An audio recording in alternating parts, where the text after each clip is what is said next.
با این که توی تقویمه من و تو جز زمستون نیست، با این که زندگی کردن تو این شرایط آسون نیست، تو این شرایط آسون نیست.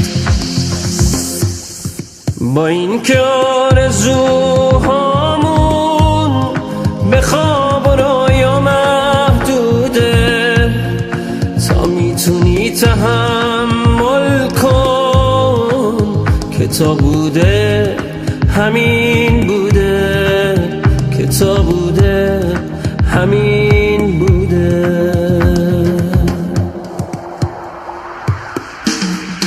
من و تو زنده ماندیم و به سختی زندگی کردیم، گذشته حال آینده من و تو وارث دردیم، من و تو وارث دردیم.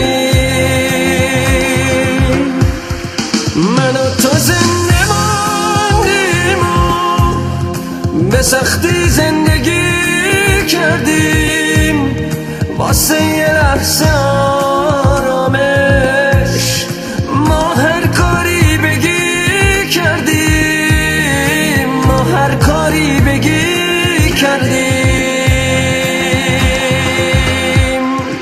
با این که بغضمون کهنه است، با این که سفرمون پر نیست، با این که خستگی های ما قابل تصور نیست، با این که تو شبامون نشونی از چراغی نیست، تا میتونی تحمل کن که خورشید اتفاقی نیست.